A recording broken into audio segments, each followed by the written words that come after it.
The Astronomical Book, also known as the Book of the Heavenly Luminaries, is part of the Book of Enoch, a collection of ancient Jewish apocalyptic writings. It is found in Vern Enoch, specifically in chapters 72 to 82. The book provides detailed descriptions of the cosmos, focusing on the movements of the sun, moon, stars, and other celestial bodies, and it presents a unique calendar system. Key features of the Astronomical Book. 1. Solar and lunar calendars. The Astronomical Book describes a 364-day solar calendar, which contrasts with the 365-day solar year and the lunar cycles typically observed. This calendar was significant in the ancient Jewish sectarian context, particularly for groups like the Essenes, who favored a solar calendar. Number 2, celestial movements. Enoch is guided by the angel Uriel, who explains the laws governing the sun, moon, stars, and seasons. The text outlines the 12 gates of heaven through which the sun rises and sets, as well as the phases of the moon. 3, cosmic order. The book emphasizes that the heavenly bodies follow divine order and laws. It suggests that failure to follow these laws leads to cosmic and earthly disturbances, aligning with the apocalyptic tone of Enoch's writings. 4. Enoch's role. As the protagonist, Enoch is depicted as a righteous man chosen by God to receive secret knowledge of the cosmos and the end times. His celestial journey and visions form the core of the text. Number 5. Interpretations. Many scholars believe that the Astronomical Book reflects early Jewish attempts to understand astronomy and time, possibly influenced by Babylonian and other ancient Near Eastern astronomical traditions. This section of 1st Enoch is considered pseudepigraphal by most mainstream Jewish and Christian traditions, though it held significant influence in some early Jewish and Christian sects. The chapters 72 to 82 of the Book of Enoch belong to what is often called the Astronomical Book, also known as the Book of the Heavenly Luminaries, or the Book of the Courses of the Heavenly Luminaries. This section describes the workings of the heavenly bodies, primarily the sun and the moon, their courses, and their relation to the calendar, marking days, months, seasons, and years. It is a detailed cosmology based on the ancient understanding of astronomy. Here is a detailed reading of chapters 72 to 82. Chapter 72, The Course of the Sun. This chapter begins by describing the movement of the sun. Enoch is instructed by Uriel, an archangel, on the workings of the sun as it rises and sets. It describes the 12 portals through which the sun passes, marking different times of the year. These portals correspond to different points on the horizon. The chapter highlights the sun's 364-day cycle, which forms the basis of the Enochian calendar. This is significant because it differs from the lunar calendar, which was also in use in ancient times. The 6 eastern portals and 6 western portals are described, marking the sun's travel and how it affects the length of the days and nights during different seasons. Chapter 73, The Course of the Moon. This chapter explains the course of the moon and how it differs from that of the sun. The moon is said to travel through the same 12 portals as the sun, but follows a different path. There's also mention of the phases of the moon, how it waxes and wanes, and the relationship between the lunar and solar cycles. The moon's cycle is described as a 354-day year, in contrast to the sun's 364-day year. Chapter 74, Synchronization of the Sun and Moon. The chapter discusses the relationship between the sun and the moon in more detail, particularly their cycles. It shows how the sun's cycle aligns with the seasons and how the moon's cycle is different but related. There is also a reference to how the moon's phases impact the counting of days, months, and years, further emphasizing the distinction between lunar and solar calendars. Chapter 75, The 12 Winds and the 4 Quarters of the Earth. This chapter shifts from celestial bodies to the earthly realm, discussing the winds and their influence. The earth is divided into 4 quarters, and the winds that come from each quarter are described. These winds are said to carry the weather and influence the earth's climate. The 12 winds, coming from different directions, are linked to the 4 quarters of the earth and the movement of the heavenly bodies.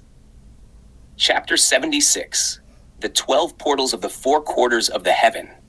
Enoch is shown the 12 portals of heaven through which the winds pass. These portals correspond to the 4 quarters of the earth mentioned earlier.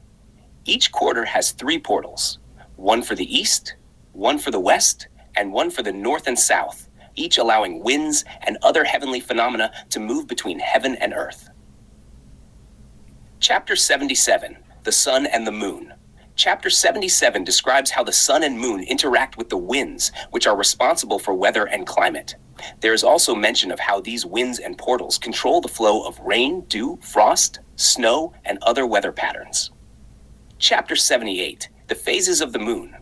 This chapter goes into more detail about the phases of the moon, how it changes from new moon to full moon, and its path in the sky. The number of days for each phase of the moon is described in this chapter, and how the moon's light waxes and wanes over its cycle. Chapter 79, The Heavenly Tablets. This chapter mentions the heavenly tablets, which contain all the knowledge of the luminaries and their courses. It is believed that the knowledge of the heavenly bodies is written down and stored in heaven, emphasizing the divine nature of the sun, moon, and stars. Chapter 80, The Laws of Nature and the Sins of Humanity.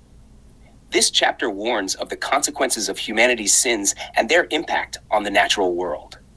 It mentions that because of the wickedness of humanity, the courses of the heavenly bodies and the seasons will become disordered, leading to changes in the weather, the length of days, and the movement of the stars. This serves as a warning about the cosmic consequences of human moral failings. Chapter 81, Enoch's Final Instructions. Enoch is told to teach all these things to his son, Methuselah, and to write them down for future generations. The chapter emphasizes the importance of this knowledge for understanding the natural world and maintaining harmony between heaven and earth. Enoch is also informed that he will soon leave the earth and ascend into heaven, as his earthly work is nearly complete. Chapter 82, Enoch's Final Words. Enoch gives a final warning to his son, Methuselah, about the importance of following the heavenly order. He stresses the importance of observing the cycles of the sun, moon, and stars to maintain balance and order on earth. The chapter closes by reasserting the importance of the knowledge of the luminaries and the divine order of the cosmos. Summary of themes. Astronomical cycles. These chapters describe the ancient understanding of celestial mechanics, emphasizing the movement of the sun, moon, and stars. Calendar systems. A primary focus is on distinguishing the solar calendar from the lunar calendar, both of which were important in ancient cultures. Divine order. The heavenly bodies are presented as following divine laws, and human beings are warned that failing to live in harmony with these laws will result in chaos. Moral consequences. The disordering of the natural world is tied to human sin, illustrating a cosmological worldview where morality is linked to the functioning of the universe. These chapters are a fascinating blend of ancient astronomy, cosmology, and theology, presenting an ancient view of the heavens that reflects both scientific and religious ideas. In the Book of Enoch, particularly in the Astronomical book, chapters 72 to 82, Enoch gives detailed descriptions of how the sun, moon, and stars work in their orbits. His explanations combine an ancient understanding of astronomy with a theological perspective. Here's how Enoch describes their workings. The sun's orbit. Enoch says the sun travels through 12 portals in the east and sets in 12 corresponding portals in the west. These portals represent different points on the horizon where the sun rises and sets throughout the year. The movement of the sun is responsible for the changing lengths of days and nights, as well as the progression of the seasons. The sun follows a 364-day cycle, which forms the basis for Enoch's calendar, significantly different from the 365-day solar year we use today. Enoch's calendar year is divided into 12 months of 30 days each, with an extra 4 days added to complete the cycle. As the sun moves through different portals during the year, its path shifts slightly north or south, causing the seasonal changes. During the summer, the sun travels through the northern portals, which results in longer days. During the winter, it passes through the southern portals, making the days shorter. The sun completes this circuit every year, rising and setting in specific portals to mark the seasons: spring, summer, autumn, and winter. The moon's orbit. Like the sun, the moon also travels through the same 12 portals, but its path is different and follows a 354-day cycle, which corresponds to the lunar year. The moon's cycle includes phases: waxing, growing from a crescent to full, and waning, shrinking from full to crescent. These phases occur over a period of 29.5 days in a lunar month. Enoch notes that the moon's light is not its own, but is derived from the sun. This explanation aligns with the ancient view that the moon reflected the sun's light. The text also compares the different lengths of the solar and lunar years. The lunar year is shorter by 10 days, leading to a difference between the solar and lunar calendars, a discrepancy that ancient cultures often had to account for. The stars' orbits. The stars are also said to follow fixed paths in the heavens. Like the sun and moon, they move through the 12 portals in the sky. Enoch emphasizes the idea of divine order in the movement of the stars. Each star is assigned its own time and place to rise and set, which reflects a celestial hierarchy and order determined by God. These stars were believed to have specific functions related to the seasons, weather, and timekeeping. Some stars are associated with particular winds or climatic changes, indicating their influence on the Earth's environment. Enoch describes how certain stars transgressed their appointed courses, leading to divine punishment.